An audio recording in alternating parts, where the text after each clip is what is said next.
New Orleans is one of the most haunted cities in America, and today we're going to tell you why. In the early 1800s, New Orleans was a very different place. It was a lot smaller and a lot more isolated. There were only about 6,000 people living in the entire city, and it was surrounded by swamps and plantations. The streets were mostly dirt, and the buildings were made of wood.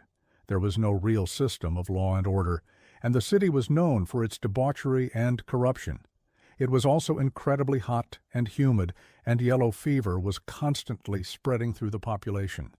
One of the most popular and illegal activities in New Orleans was gambling, and the best place to gamble was at the home of Madame Delphine Lalaurie. She was a former prostitute who had made a fortune in the trade, and now she ran a casino out of her mansion on Royal Street.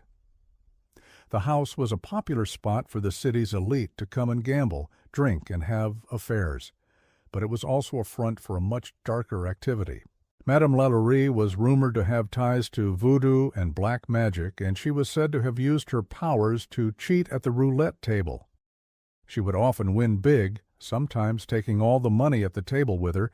This made her very popular with the superstitious gamblers who believed that she was using the devil fruit to beat the game. But it also made her enemies among the city's wealthy.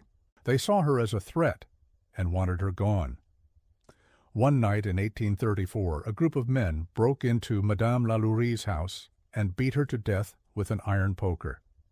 Her body was found the next day in her bedroom, and the men who had killed her were never caught. To this day, Madame Lalaurie's house stands on Royal Street, and it is said to be one of the most haunted houses in New Orleans.